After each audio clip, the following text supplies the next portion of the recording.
got more windows from Windows on the World, and Windows on the World is a new program that he has been putting together, originally with the People's Voice TV with David Pye, so it's really exciting, and Mark is joining a lot of the dots together, including the ET stuff. Good morning, sorry it's a slightly late start, but we had a few technical problems with my location team over there. I've been interested in this phenomenon for quite some time, and I find that it has parallels to many other psychic phenomena, especially with respect about the body experiences. I did a show on our body experiences. I found that the people who are describing abduction sensations, in other words, sleep paralysis, this is a precursor to an out-of-body experience also. So it seems that there is a connection between the two phenomena. I did a whole show on this with William Woolman, who wrote Beyond the Body and Secret of the Soul, I think. I do find it a very interesting phenomenon. I've covered certain aspects of the UFO thing, but basically we know that there is technology that we don't know about. We all know this, right? All you have to do is research and do a bit of stuff on the internet. Now, I'm just going to go around and sort of talk to people and ask them what brought them here today. What's your interest in this subject? I've been interested for a long, long time.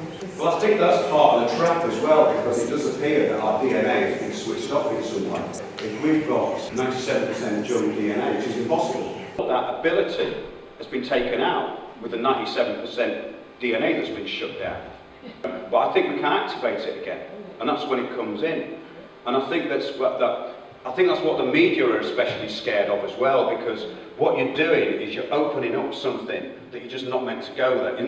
I think the people who are controlling everything, or whatever is controlling everything, know that, oh, we've got one that can see. I think it's a bit like that. Like when I went over to Portugal, it was the most weird. All I went to do was film this guy. Really weird things happen over there. For instance, we filmed at this castle, and I got back and the camera got wet and it dried out. Then I went to get the tape from the room. I came downstairs and it wasn't there. I searched every inch of space. Third time I went up, something just hit me on the foot and it just came flying out of nowhere. This is why I think that on that higher level, there are people who are in these so-called bloodlines or elite groups who actually are quite psychic. These are the real bloodlines, not the psychopathic ones that have taken over. Is what I found very interesting about over there. But why are they that interested in this? Now this guy did look a bit, it's maybe a descendant of Queen Victoria's. Basically, the idea was that she was a broodmare for the Rothschilds. This is the theory. But we know that the Rothschilds had a secret breeding program anyway. That's documented. We know that the secret breeding programs exist. Well, how can you take over the European monarchy in 200 years? Very difficult unless you've got a secret breeding. This is where I think it does tie in to that off-planetary picture. Because if you can put the bigger picture together, you really start seeing it. And that's what they don't want.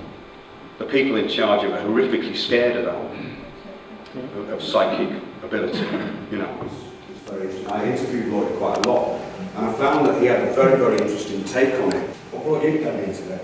And I've also been interested in consciousness and awareness, that there's something inside that is so powerful, and everybody has it, and it's just to connect to them. The ability to explain consciousness, scientists can't do it. Now in the 60s, you have people like Charles Tarr, parapsychologist, who worked with Robert Monroe, which became the Monroe Institute. And parapsychology was a real ongoing science, but it seems to be completely stamped out, and I think that's to do with the agenda that's going on. It's not directly about alien abduction, but Agenda 21, which is the biggest threat to our liberty and lives on this planet, basically, and nobody knows what it is. It comes in through local authorities. Every local authority signed up to it. But if you look at the bigger picture, something is controlling this from somewhere else. Because if you go to the highest top of the banking system, or the Vatican, which is one of the most clever control systems on the planet, and you're talking about basically a Roman Canaanite cult that masquerades as Christianity.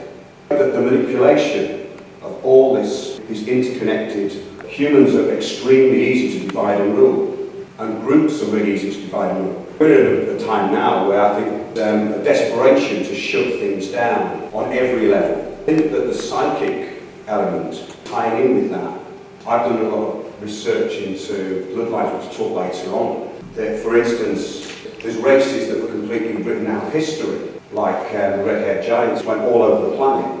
Why are they keeping that information from us? Why does the Smithsonian Institute take all these skeletons of giants? Because then we're going back into the old biblical anarchy and the whole of those stories. So the idea that there's not planetary intelligence controlling everything, I think is extremely important in all this. The research I've done into sort of aliens, there seems to be a lot of malevolence and control in it from what people have said in their experiences. I find that very interesting because at the top of the control system, there's also that as well, who believe that they are in control of this planet. And there's definitely a connection from what I've looked at. I do a lot of stuff in the courts as well. And you find out that when the judge says, this is in the public interest, there's two public interests. There's the interest of the planet and the control system, which has no interest in us knowing certain things. So when a judge says, I will not pursue this case because it's not in the public interest, they actually mean the opposite of what our public interest is. But if you go to the court and establish and say, well, is this in the public interest? They'll have to say yes, because it has to appear that way. So there's a lot of duality within all this. And that's what I find really interesting. Because when I started looking into the law, that ultimately is so clever, the entrapment and the control in that there has to be some higher intelligence controlling it all. I mean, most people are controlled really simply by television set. I mean, I don't watch television anymore, but that has a huge effect on people's minds. For instance, what people actually really believe what they see on it. But if you want to stage a coup in the country, all you have to do is get 10 actors. We've seen this with things like Sandy Hook, or, you know, the Boston bombings. Really, people actually are very easily fooled. And I find that incredibly interesting, how we can be manipulated so easily. And it comes into the education system as well. Well, I think that documentary really shows what idiots in the media, basically. There's not much difference between media people and complete retards, because I know loads of them, you know. That's just my opinion, not the opinions of the show. Well, the backstory of at least one of the people in that documentary was incredibly fascinating, the things that happened to her. Then you look at how it's portrayed, and it has to be a joke, a big agenda with the media now to push the fact this control system coming down here. Yes, why are you down here? I feel like I go to all these conferences for 25 years in interest in UFOs, crop circles, and so I just find the whole thing fascinating, really. I think people are waking up, but there's so many suspicious things in the media, like the disappearance of the Malaysian Airlines plane and things like that. And people are sort of, I think they are waking up. When we start doing the research into things like, you know, like 9/11 and these other events, you think, well, this is quite flawed, really, and we've been sold a version of a reality that probably wasn't actually what happened at all, and we're being manipulated by what can only be considered, I would say, our sinister forces running the planet. Simple as that. So I think it's all connected as well. I think with all the TV shows like science fiction, people are happy. Even if you get something, you know, watching Doctor Who or something like that, they're getting into an awareness of the subject, you know, through another means, and at least it's sort of getting them thinking. That's exactly what I was trying to get at, really, the fact that you can't really look at these things isolated. And I think that's the thing about that people's minds are being compartmentalised through the education system. And you find this all the time. I mean, I can talk to anyone about parking tickets. As soon as you mention UFOs, it's like, I always think that the way to get people interested in the bigger picture, because it's an unconscionable contract, and people get really angry about it. And then you can go on to other things, because in actual fact, it explains the whole of the control system. And I think that's a very important point. I mean, there's so many areas you can go into with this. Yeah, I mean, the psychic phenomenon part of it is very, very interesting, and there are people on this planet who are, there's a psychopathic bloodline on this planet, there's no doubt about that, but who have been running it for. And that's what's interesting to me. Who's instructing them or who's using them? And this is the stuff that David Icke was talking about years ago. And I do think there's something in it. I mean, people could think, this is somebody did an interview with me about it, and they say, so is the Queen shape-shifting lizard? I said, it's not that simple. You can't look at these things in isolation, and I think that's the whole thing about compartmentalisation. To actually be able to see the whole is not what they want, because the education system and every system of control relies on you being compartmentalised. So you've got this interesting area where when you start looking into this deeper cult stuff of the bloodlines, and think there are some of these people who are from these bloodlines who are psychic. And some of these people, that, if you call it maybe the real bloodline. So in other words, maybe the psychic thing is, you know, the third eye is what hasn't been switched off. And that's what they're trying to close down, calcifying it with fluoride and all the rest of it.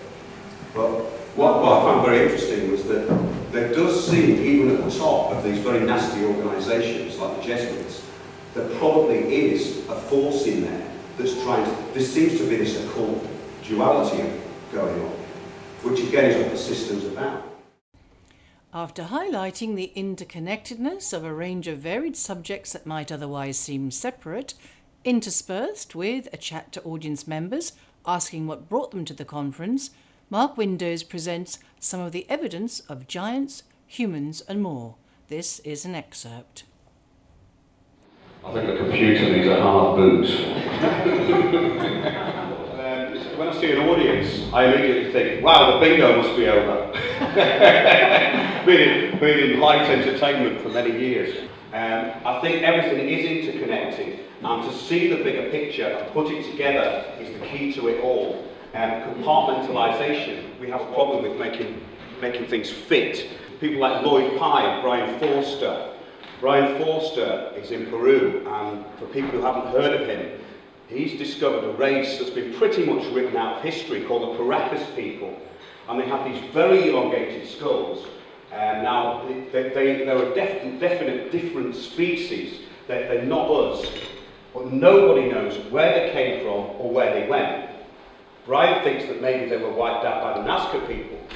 This is about 2,000 to 3,000 years ago. And these skulls are found all over Peru and Mexico. And these elongated skulls. And it also ties in with this red-haired race that's been found all over the world. They seem to be a seafaring people that go back at least 50,000 years.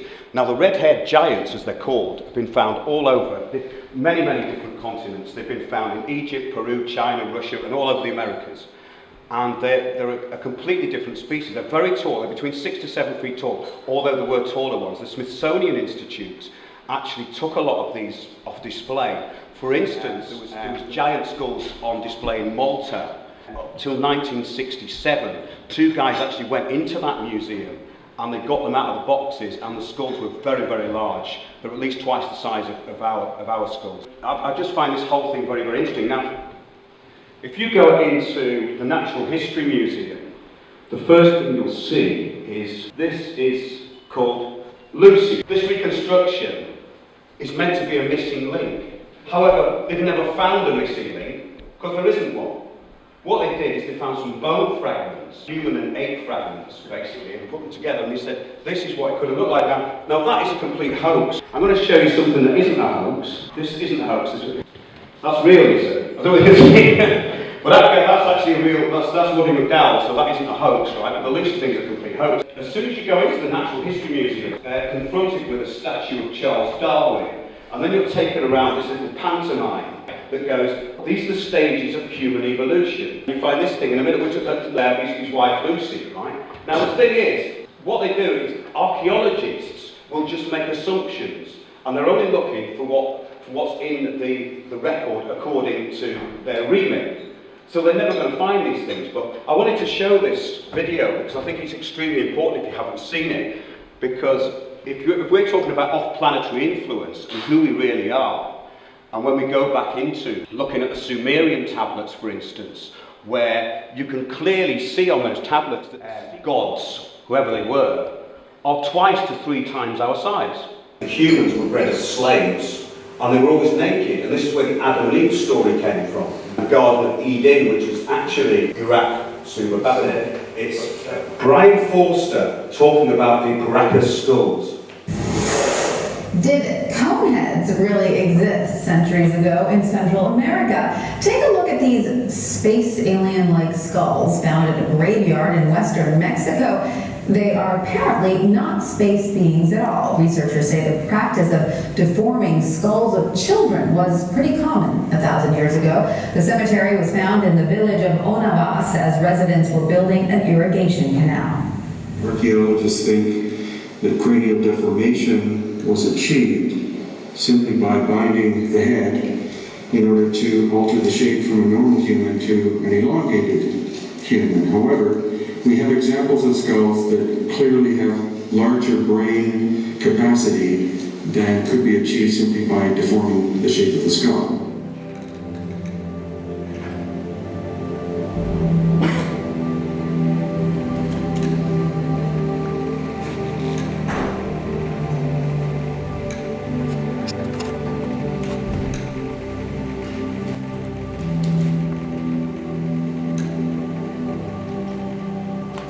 An example of Inca, not Inca as in royal Inca, but Inca as in the time period of the Inca.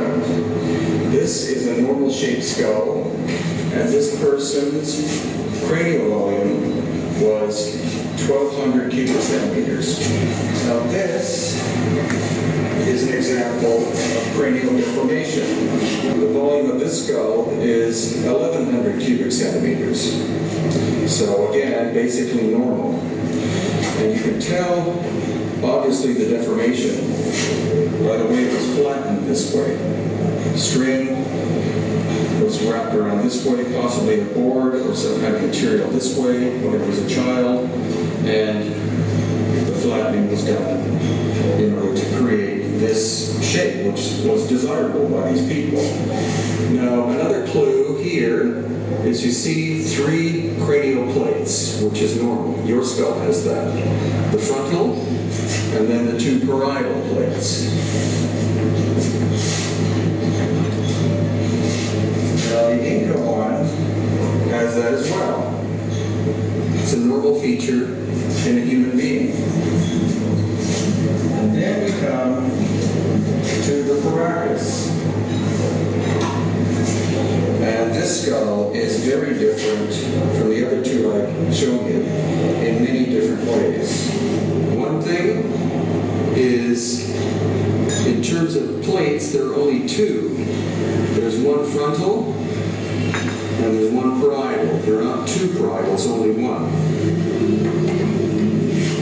The volume of the skull is 1,500 cubic centimeters, so 25% larger than the Inca skull, shown as the example of what normality is. Also, the eye sockets are much larger. The nose seems to be larger. It has these 2 holes in the back, which are indicative of where nerves would come out of the skull to feed this part of the head. That is not a normal feature in a human being, in a normal human being. Now, the shape clearly could have been achieved via deformation in order, because we can see this obvious transformation here. However, it's the volume and the fact that there are hundreds of examples of this. There are actually 5 different kinds, 5 different styles of elongated skulls here in the Paracas History Museum. That could represent 5 different social classes. We don't really know. No one studied this since 1928. And there seems to be a genetic tendency to have fewer teeth, especially molars. In some cases, there are at least 4 molars missing, other cases 8. And some people have said that that would be the result of a poor diet, which isn't true because the Paracas area was incredibly productive in terms of producing food.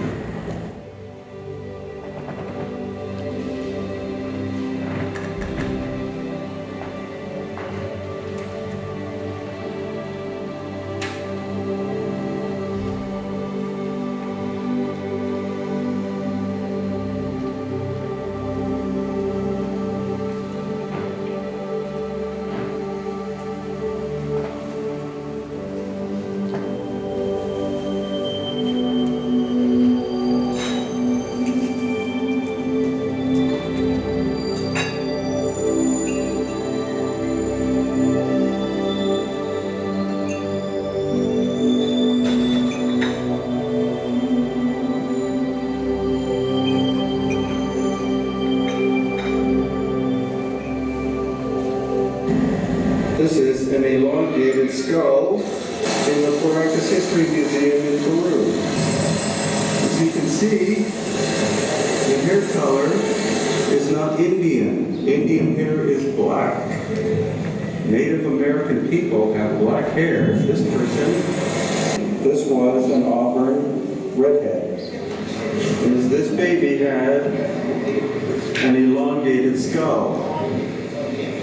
So the question is, was this skull bound soon after birth in order to achieve this shape?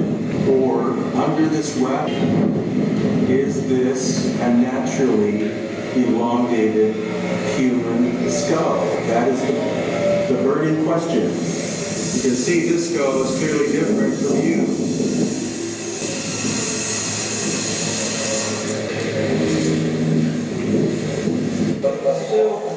This is the mother, and this is probably her baby, and they were buried together. You can see the ornate work on the textile, and that was not done for common people, that was done for royal people. So that's especially important to take note of. This may be the only elongated baby skull known. The museums in Lima might have one or two, but they hide everything in boxes. They don't even bother taking them out to study them. Found in the same tomb as her or his red-haired mother here. The ornateness of the textile shows that this was a royal person. And Senior Juan guesses the age at about 1 year. So this baby has 11 ribs, a normal human has 12. Another important point is the neck. Both the alignment of where the neck is and the thickness, the bones of the neck are a lot thicker than a normal human, and this might indicate that nature did this. Also, the skull looks incredibly natural in shape, so it probably wasn't deformed on purpose, and that indicates that this little individual may have been born looking this way. Okay, so we have skin samples from the baby and from the fetus, and both were found buried together in this area, which I will not totally divulge because somebody's obviously going to try to come and scoop this idea or this story, which they're not allowed to do. Anything we do here is to be a benefit to this museum and the man who runs it.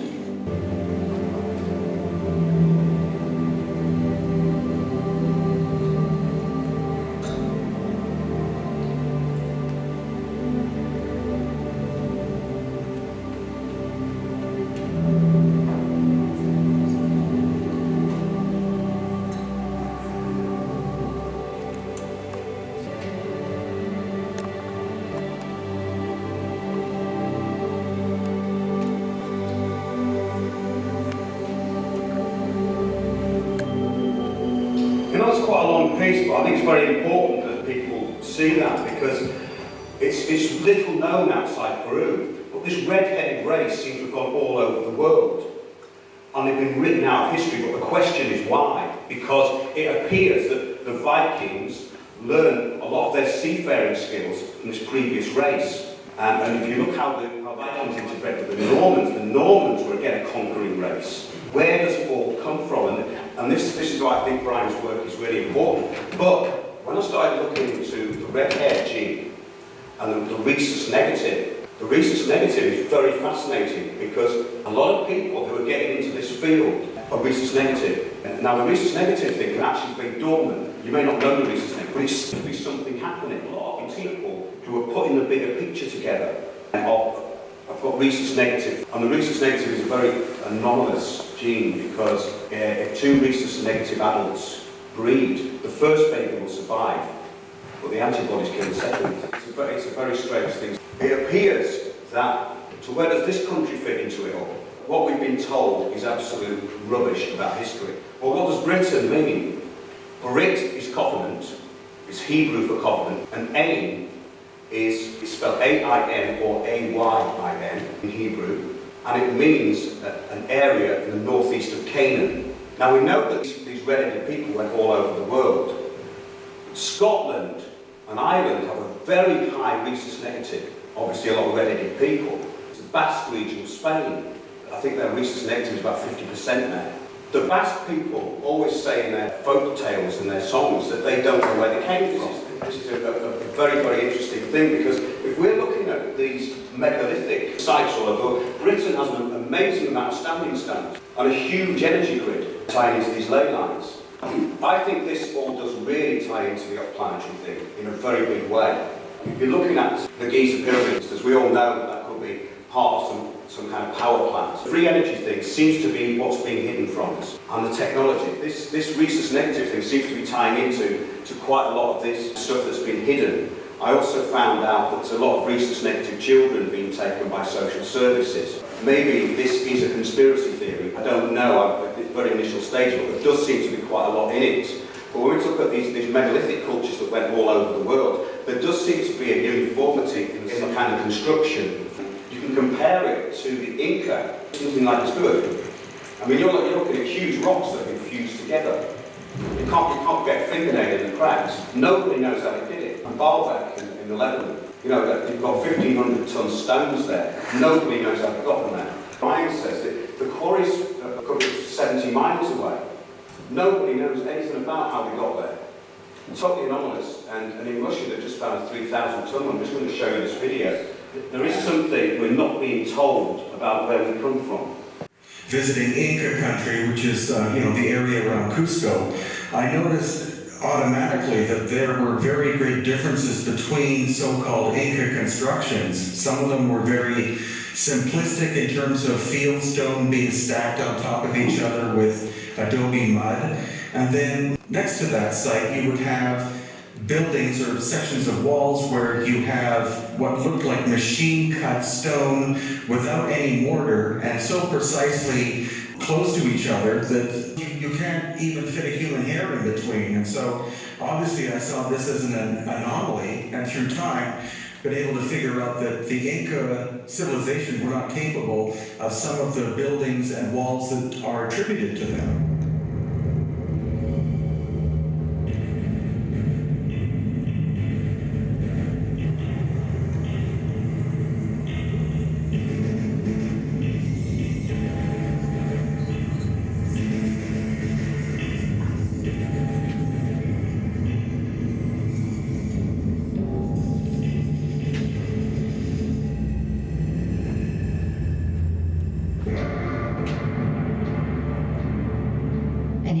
Discovery that was recently made in Russia threatens to shatter conventional theories about the history of the planet.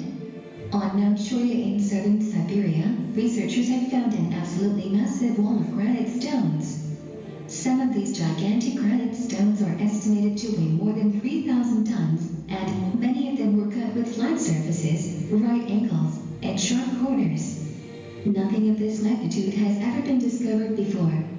The largest stone found at the megalithic ruins at Baalbek, Lebanon, is less than 1,500 tons. So how in the world did someone cut 3,000-ton granite stones with extreme precision, transport them up the side of a mountain, and stack them 40 meters high? According to the commonly accepted version of history, it would be impossible for ancient humans with very limited technology to accomplish such a thing. Could it be possible that there is much more to the history of this planet than we are being taught? For years, historians and archaeologists have absolutely marveled at the incredibly huge stones found at Baalbek. But some of these stones in Russia are reportedly more than twice the size.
you can see we're in a very strange area.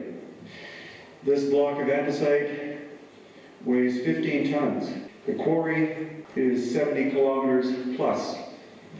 How could some primitive Bronze Age or even less than Bronze Age culture have achieved such astonishing accuracy? What they do know is that it was lying face down. This was exposed to the elements, and that's why there's so much erosion to it. We also see these false doors, 1, 2, 3, 4, 5, 6, and the real door in the center. All of them, you see the pattern. You see the double jam system on top, or double lintel on top. That, I think, is indicative of the original builders of the Pumapuku and this Tiwanaku site. How old? Arthur Poznansky, who spent decades studying this site in the 20th century, and an early user of archaeoastronomy, believed this site could be as old as 17,000 years. And of course, when he made that statement, his life was destroyed.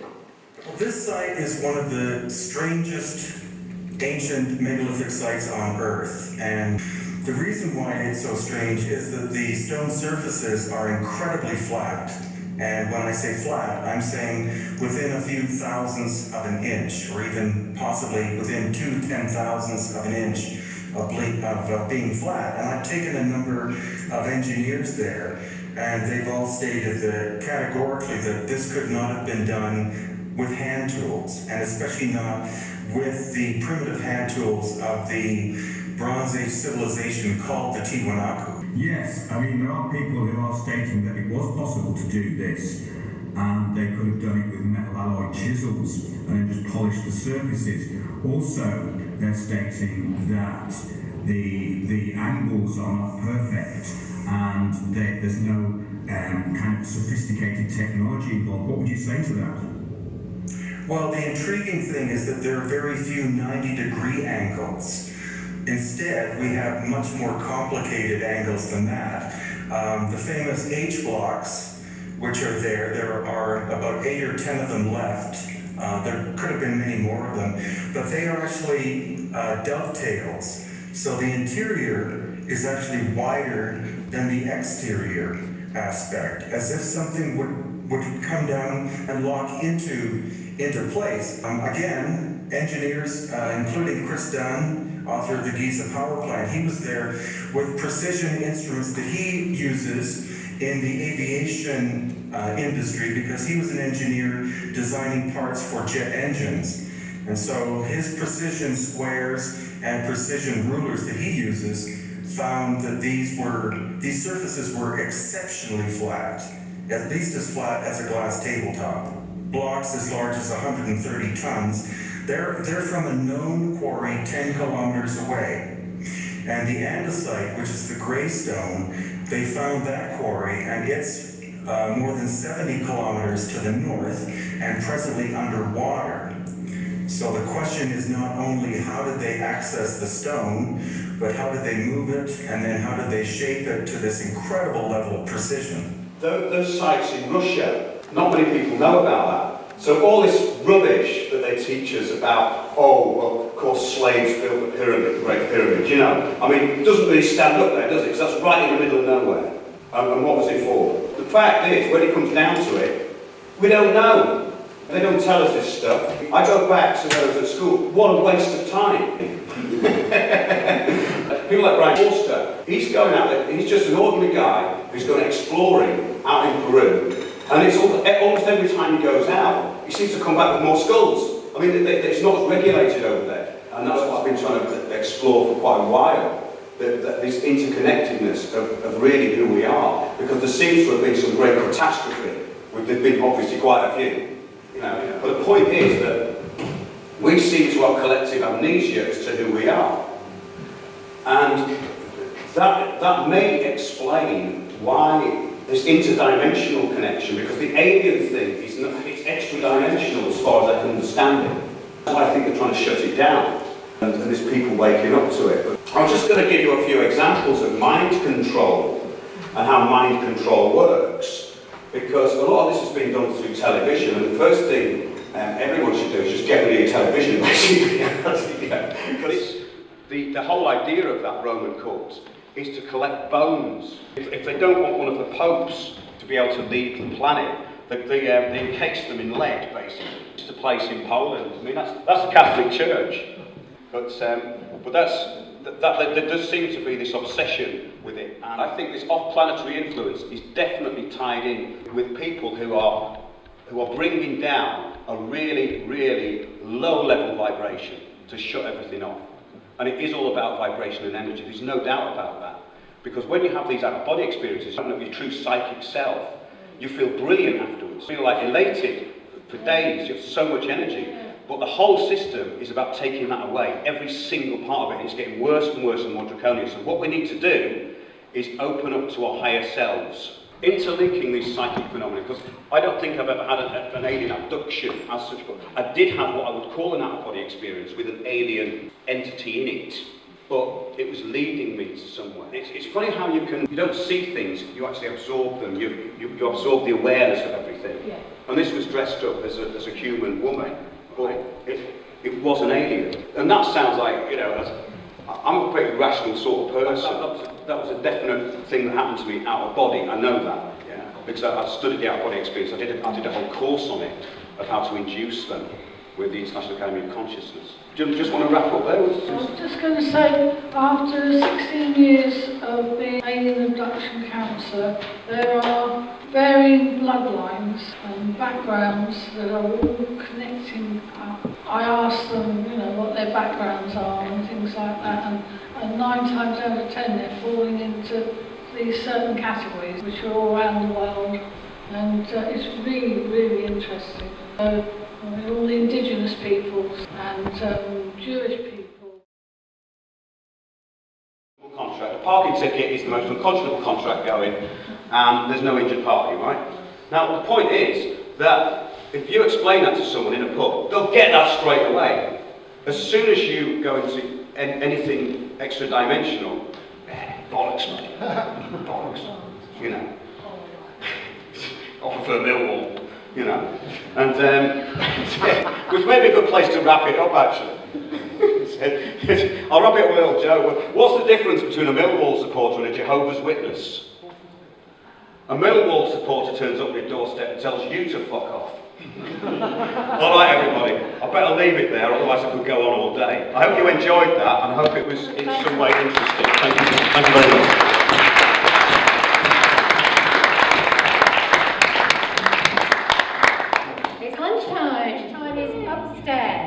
In the cafeteria, it's level 5 if you want to use the lift, which is up and to the left.